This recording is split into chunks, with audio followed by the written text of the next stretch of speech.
We are at the end of Traders Month in Red Dead Redemption 2 Online. Every month, Rockstar rolls out monthly events for us players to give us opportunities to increase our rank and fortunes in the game. And this is what I've learned so far to get the highest amount of profit with the least amount of risk. And if you're watching this video, you probably played Red Dead Redemption 2 Online, and you know what the trader role means. But just in case that you haven't reached the role yet, I will go through on how to get the trader role and what to do when you get it. In this specific month, we will get triple the experience points and triple the money when we deliver the full wagon. I have been ranking up way faster, plus I have been able to make a lot more money from other people letting me help deliver their wagons too. You will need the trader role to participate, so you'll have to click on to progress, then onto roles to find trader. Here you will see that there are 20 ranks in the trader role. I'm already on rank 20, but we all start at rank 1. So how do you unlock the first rank?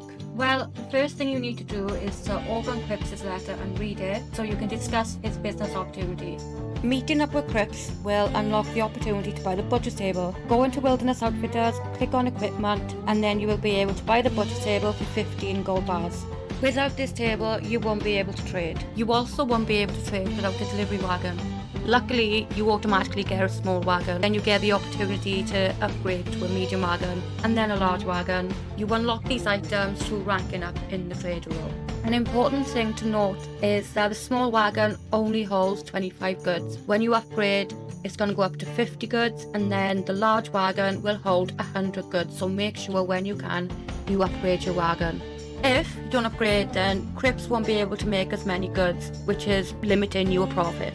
In true RDR fashion, you have to grind to get these wagons, which means you need to gain XP points in the role and in the game. The fastest way to do that is through resupply missions, constantly donating pelts and animals, and to deliver the goods even when it's not full, so it saves you waiting around. So now that you've got everything you need, you just have to keep filling your table until Cripps has finished making the products.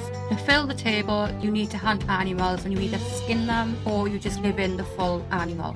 Higher rank players usually go for the legendary pelts because they waste more money and they take up less space in the table, which means less running back and forth donating animals and hunting, which is better for me because I hate hunting. The animals or pelts are the raw resources that Cripps uses to make the goods. As well as these raw resources, he needs supplies, which he relies on you to get for him. So it's totally up to you if you want to order the supplies that will cost $20, that will come straight to the camp and you don't have to do anything. Or you can do the resupply mission, where Cripps will send you away to steal the supplies from other traders. Or he will send you to a contact that's looking for a specific animal pelt which you need to go out and hunt, and in return he will give you his supplies for free. Either pay the fee and do nothing, or do the work by stealing to avoid paying for that $20 fee for supplies. There will only be 3 occasions when your table will be halted. It will be when your table is full and you have to do a delivery to a local buyer or distant buyer. It will be if you need to donate more materials or you have to get more supplies for Cripps. Each time you'll get a notification when you need to do something anyway. So now that Cripps has everything he needs, you just let him crack on with his job, even when it seems like he's not doing anything.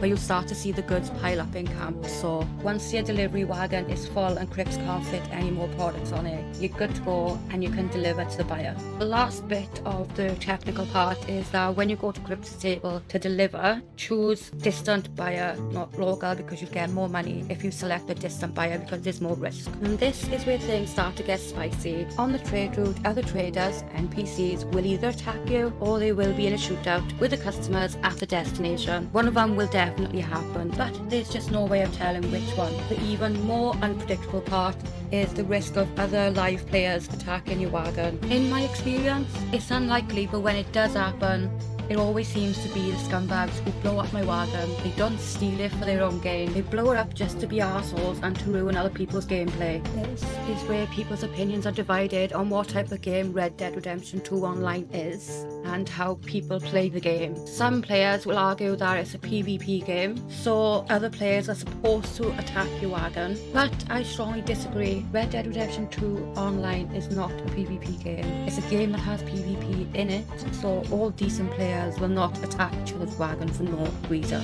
Unfortunately, there are players out there who want to ruin your day. To avoid this, the best thing to do is to posse the F up. Add as many people as you can. Find out if they are decent people. Remember that not everyone plays nice, some of them play dirty, so just be aware of who you're adding and if you want to keep them in your friends list, because some might be grievers. I play on PlayStation, so there's a PlayStation network where you can all join a party and talk in a group chat. Then there's other group chats, and I just kept getting added into more, and it just escalates from there, which is really nice. Now that you and your posse have delivered the goods, you just take out the bandits if they are there, take them all out, and then you'll all get paid. If you are the posse leader, you will be receiving the full amount of your delivery wagon. You will get the full profit of however full your wagon is. If you are a posse member of someone else's posse, you'll just receive half of their full profit. And that's it. That's what you do in a trader role. It's simply just filling up your table and selling the goods to a buyer. Now, before we finish this video, I just want to go back to the social networking element of getting into a posse, meeting new people and gaining their trust, whilst also getting to trust them. Because I'm not gonna lie, I am not that charismatic. I'm not confident.